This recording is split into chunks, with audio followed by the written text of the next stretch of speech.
Students, आज हम करने वाले हैं फैक्टर्स अफेक्टिंग और determining price elasticity of demand. बहुत सारे ऐसे तत्व हैं जो हमारी प्राइस इलास्टिसिटी ऑफ डिमांड को प्रभावित करते हैं। उनमें से कुछ जो है हम उनका वर्णन करेंगे, उनकी डिस्क्रिप्शन करेंगे कि क्या क्या है वो। सबसे पहले है नेचर ऑफ कमोडिटी, यानी कि जो आपकी कमोडिटी है वो उसकी जो प्रकृति है वो हमारी प्राइस इलास्टिसिटी ऑफ डिमांड को प्रभावित करती है। जो हमारे पास कमोडिटीज़ होती हैं वो हमारे पास तीन प्रकार की बेसिकली हमने डिवाइड की हुई हैं। एक हमारी नेसेसिटीज़ ऑफ लाइफ हैं, नेसेसरीज़ हैं, दूसरा कंफर्टेबल गुड्स हैं और तीसरी लग्जरीज गुड्स हैं। ठीक है, एक हमारे जीवन उपयोगी वस्तुएं हैं, दूसरी हमारी आरामदायक वस्तुएं हैं और तीसरी हमारी विलासितापूर्वक वस्तुएं आती हैं।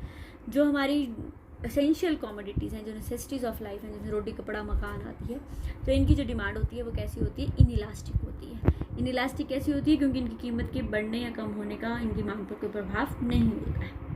लेकिन जो हमारी लग्जरीज गुड्स हैं, जैसे एयर कंडीशनर हो गया, कॉस्टली फर्नीचर हो गया, गोल्ड डायमंड हो गया, इनकी डिमांड कैसी होती है? ग्रेटर देन यूनिटी होती है। क्योंकि इनकी डिमांड में, इनकी कीमत में थोड़ा सा परिवर्तन आने पर मांग में बहुत ज़्यादा परिवर्तन आता है। और जो हमारी कंफर्टेबल गुड्स हैं, जिसमें पंखे आ गए, फैंस आ गए, मिल्क आ गया, ट्रांजिस्टर आ गए, तो इनकी डिमांड कैसी होती है? इक्वल टू यूनिटी के बराबर होती है। दूसरा आता है अवेलेबिलिटी ऑफ सब्स्टिट्यूट, जिनके सब्स्टिट्यूट, जिनके स्थानापन क्या है? अवेलेबल है। तो जिन वस्तुओं के स्थानापन, यानी कि स्थानापन वस्तुएं आपको पता ही है, सब्स्टिट्यूट गुड्स वो वस्तुएं होती हैं which can be used in place of each other. Tea, coffee, lassi as well as juice, they can be used in place of each other. तो इनकी जो जिन वस्तुओं के, जिन कमोडिटीज़ के हमारे पास सब्स्टिट्यूट्स अवेलेबल होती हैं उनकी डिमांड इलास्टिक होती है, और जिनके हमारे पास सब्स्टिट्यूट अवेलेबल नहीं होते हैं उनकी डिमांड कैसी होती है? इनइलास्टिक होती है। उसके बाद आता है गुड्स विथ डिफरेंट यूजेस, जिन वस्तुओं को हम क्या है एक से ज़्यादा उपयोग में यूज़ कर सकते हैं। जैसे मैंने आपको मिल्क का एग्जांपल दिया हुआ है, तो अगर मिल्क की अगर जिन वस्तुओं की जो डिफरेंट उपयोग में जिनको यूज़ किया जा सकता है उनकी मांग कैसी होती है, उनकी जो डिमांड है वो कैसी होती है? इलास्टिक होती है। मिल्क है, अगर उनकी कीमत कम होती है तो उनको हर एक यूज़ के लिए हम यूज़ कर सकते हैं, लेकिन अगर उनकी कीमत बढ़ जाती है तो सिर्फ उनका यूज़ क्या है? पीने का है, तो जिसका उपयोग सिर्फ पीने के लिए ही किया जाएगा। और जिनके सिर्फ एक ही यूज़ होते हैं तो उनकी डिमांड जो है वो कैसी होती है? That will be it will be less elastic होती है।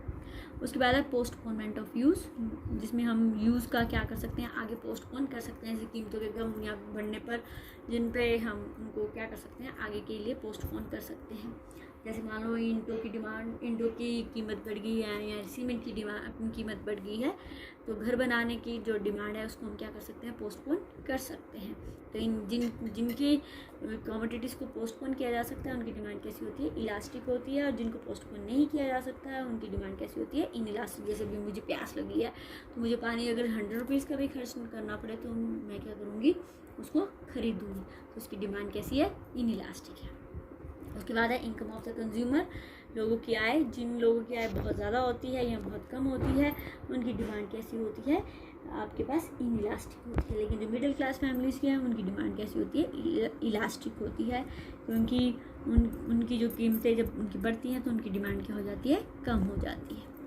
इसी तरह से हैबिट ऑफ द कंज्यूमर, जो भोक्ता है उसकी जो आदत है उसका भी प्रभाव पड़ता है हमारी डिमांड पे।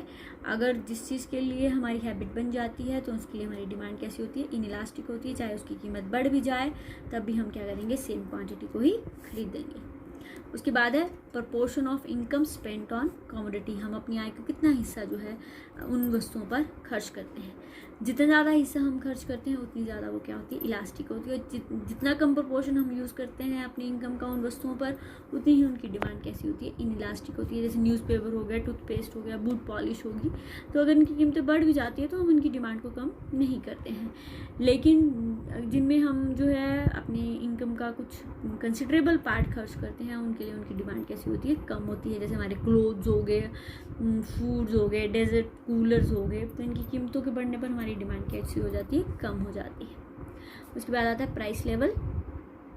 कीमत जो आपका पास स्तर है, बहुत सारी जिन वस्तुओं की कीमतें बहुत अधिक होती हैं उनकी डिमांड कैसी होती है, इनइलास्टिक। जैसे डायमंड है, ज्वेलरी है, कॉस्टिक कार्पेट्स है। अगर इनकी कीमत में परिवर्तन होता भी है तो इनकी डिमांड में बहुत कम परिवर्तन होता है। सिमिलरली जो हमारी कम वस्तुओं की कीमत होती है उनकी डिमांड भी कैसी होती है, इनइलास्टिक होती है। जैसे आपके पास वो हो गया पोस्ट कार्ड्स हैं, चीप वेजिटेबल्स हैं, मैच बॉक्स हैं, तो इनकी डिमांड भी कैसी होती है, इनइलास्टिक होती है। लेकिन जो हमारी मीडियम प्राइस गुड्स होती हैं, ना ही बहुत महंगी ना ही बहुत सस्ती, इनकी डिमांड कैसी होती है, इलास्टिक होती है। अगर इनकी कीमत कम होती है तो इनकी डिमांड क्या हो जाती है, बहुत ज़्यादा बढ़ जाती है। तो ये कुछ तत्व हैं जो हमारी प्राइस इलास्टिसिटी ऑफ डिमांड को प्रभावित करते हैं। उसके बाद मैंने आपको बताया था कि हमारी जो इलास्टिसिटी ऑफ डिमांड है वो 3 प्रकार की होती है। एक प्राइस इलास्टिसिटी ऑफ डिमांड, दूसरा इनकम इलास्टिसिटी ऑफ डिमांड और तीसरा क्रॉस इलास्टिसिटी ऑफ डिमांड। तो नेक्स्ट हम करेंगे इनकम इलास्टिसिटी ऑफ डिमांड, आय की मांग लोच। Other things remaining constant like price of the commodity, price of related goods, etc. The percentage change in quantity demanded of a good caused by a given percentage change in the income is called income elasticity of demand. जब अन्य बातें समान रहती है तो सिर्फ जब आय में परिवर्तन होता है तो उस परिवर्तन के कारण जो हमारी मांग में परिवर्तन होता है, तो वो जो जब हम परिवर्तन की माप करते हैं तो उसको हम क्या बोलते हैं, आय की मांग लोच। यानी कि जो हमारे पास मांग है वो किस तरह से आय के अनुसार जो है परिवर्तित हो रही है, उसकी रिस्पॉन्सिवनेस, हम डिमांड की रिस्पॉन्सिवनेस किसके अनुसार मेजर कर रहे हैं, आय के अनुसार। कि आय के बढ़ने या कम होने का हमारी मांग पर क्या प्रभाव पड़ेगा। तो उस इलास्टिसिटी को मेजर करने के लिए हमारे पास जो डिमांड है, इलास्टिसिटी है, उसको हम बोलते हैं इनकम इलास्टिसिटी ऑफ डिमांड। और इसको किसके द्वारा डिनोट करते हैं, EY के द्वारा। वाई का जो सिंबल है वो इनकम है। इसका फॉर्मूला है percentage change in quantity divided by percentage change in income.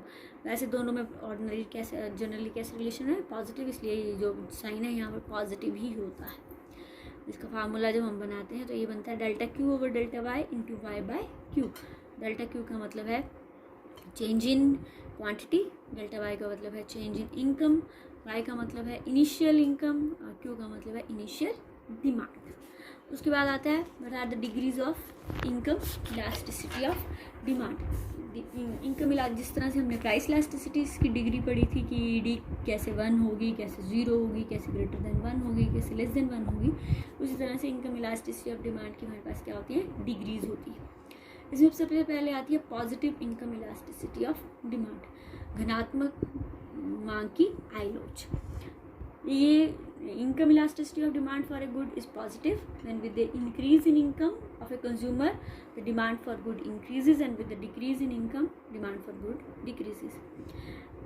मांग की आय लोच जो है उस समय में धनात्मक होती है जब कीमत आय के बढ़ने पर हमारी डिमांड बढ़ती है और आय के कम होने पर हमारी डिमांड क्या होती है, कम होती है।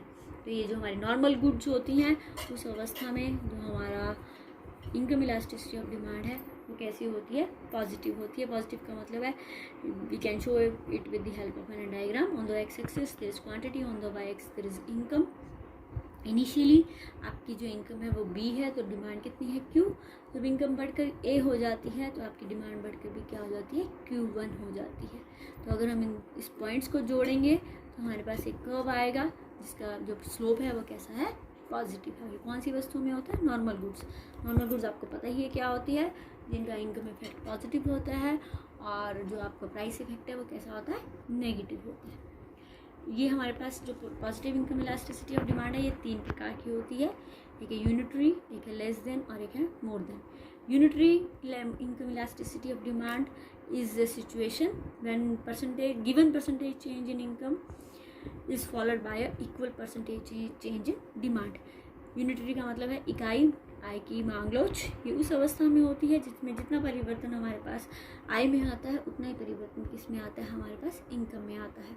तो अगर मान लो 100% परिवर्तन जो है हमारे पास कीमत में आता है तो 100% परिवर्तन ही हमारे पास कितने आएगा, मांग में। तो EY किसके बराबर होगी, इक्वल्स टू 1 यूनिटी के बराबर होगी। उसके बाद है less than unitary income elasticity of demand. Less than unitary income elasticity of demand is in the situation when change in income leads to less change in demand. ये उस अवस्था में होगी जिसमें जितना परिवर्तन हमारे पास आय में आएगा उससे कम परिवर्तन किस में आएगा, हमारे पास इनकम में आएगा। तो उस अवस्था में EY जो है वो लेस देन 1 होगी। मतलब 100% परिवर्तन जो है हमारे पास आय में आ रहा है, लेकिन उसका परिवर्तन में चेंज, जो आय में चेंज आ रहा है वो कितना परसेंट आ रहा है, 50% आ रहा है। तो कितनी आई हमारे पास EY 1/2 लेस देन 1। और more than income elasticity of demand is a situation when a given change in demand is more than percentage change in price। जब हमारे पास उस अवस्था में होगी जब जितना परिवर्तन हमारे पास कीमत में आता है उससे ज़्यादा परिवर्तन किस में आता है, आय में आता है। तो उसको हम क्या बोलते हैं, more than unitary income elasticity of demand. हमारे पास 200% परिवर्तन जो है वो हमारे पास मांग में आ रहा है और 100% परिवर्तन जो है वो किस में आ रहा है। इसमें कारण क्या है, हमारे पास कीमत है। तो 100% परिवर्तन के कारण 200 परिवर्तन जो है हमारे पास डिमांड में आ रहा है, कीमत नहीं, आय। तो EY जो है वो किसके बराबर है, ग्रेटर देन 1 से बराबर है। उसके बाद है negative income elasticity of demand. Negative income elasticity of demand जो है उस सिचुएशन में होती है when increase in income leads to decrease in demand। जब इनकम के बढ़ने पर हमारी डिमांड क्या हो जाती है, वस्तुओं की डिमांड कम हो जाती है।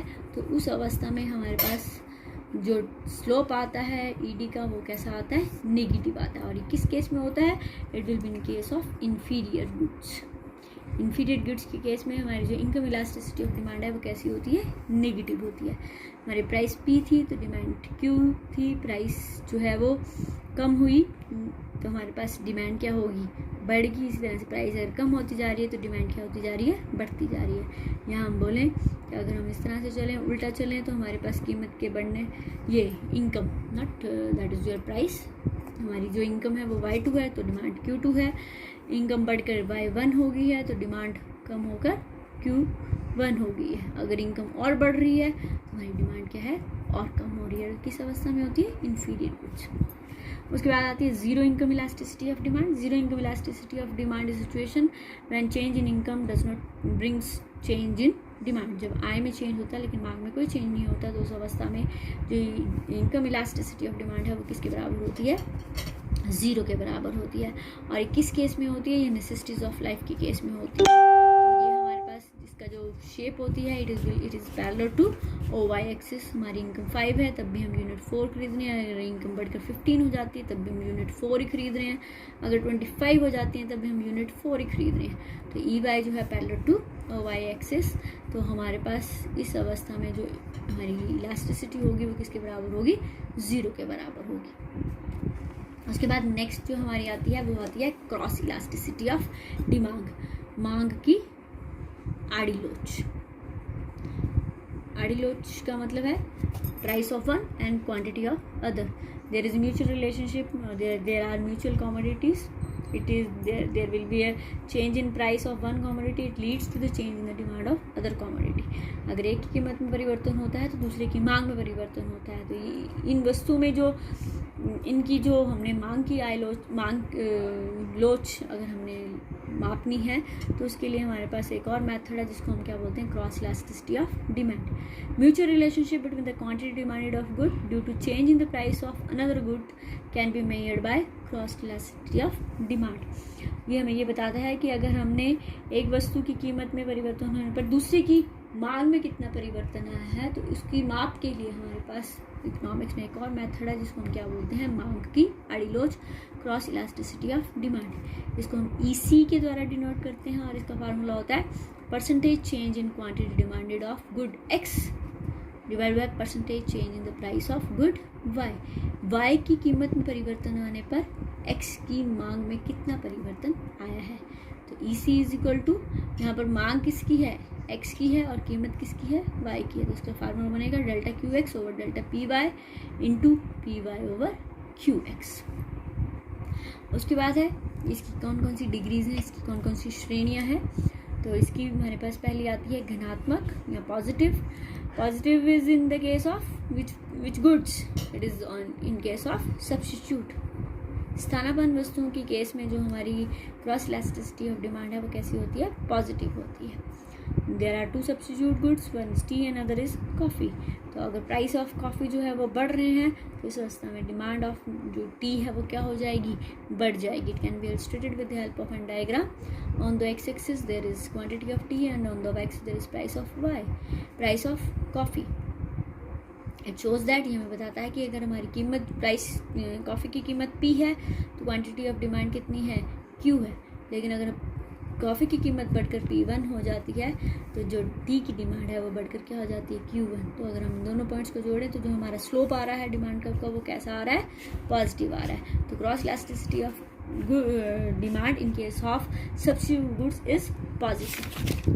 दूसरी आती है नेगेटिव। नेगेटिव जो है वो हमारे पास किस अवस्था में होती है, it is in case of complementary. जो पूरक वस्तुएं होती हैं उनकी मांग की आड़ी लोच कैसी होती है, नेगेटिव होती है, धनात्मक होती है। इसका मतलब क्या है, एक की कीमत के बढ़ने पर दूसरे की मांग क्या हो जाती है, कम हो जाती है। तो इसमें हम ये दिखा रहे हैं, on the X axis there is a demand of petrol and on the Y axis there is price of car. If the price of car is P, the demand of petrol is Q। लेकिन जैसे ही car की कीमतें बढ़ रही हैं, जो petrol की demand है वो कैसी हो रही है, कम हो रही है। तो इन पॉइंट्स को अगर जोड़ें तो ये कैसा स्लोप आ रहा है हमारे पास, नेगेटिव स्लोप आ रहा है। उसके बाद आती है हमारे पास zero elasticity of demand. Cross elasticity of demand is zero when two goods have no relation with each other. जब दो वस्तुओं के बीच में कोई संबंध नहीं होता है तो उनकी जो क्रॉस इलास्टिसिटी है वो कैसी होती है, ज़ीरो होती है। अगर हम ये बोलें कि वीट के प्राइस बढ़ने पर स्कूटर की डिमांड क्या हो रही है, कम या ज़्यादा हो रही है, तो हम इसको, इट इज़ नॉट फैक्टफुल, क्योंकि इन दोनों के बीच में कोई रिलेशनशिप नहीं होता है। इसलिए उनकी जो मांग की आड़ी लोच है वो किसके बराबर आएगी, ज़ीरो के बराबर आएगी। तो ये हमारा चैप्टर था इलास्टिसिटी ऑफ डिमांड, जिसमें हमने प्राइस इलास्टिसिटी ऑफ डिमांड पढ़ा, इनकम इलास्टिसिटी ऑफ डिमांड पढ़ा, क्रॉस इलास्टिसिटी ऑफ डिमांड पढ़ा और पढ़ा कि कौन कौन से ऐसे तत्व हैं जो हमारी प्राइस इलास्टिसिटी ऑफ डिमांड को पूरा जो है प्रभावित करते हैं।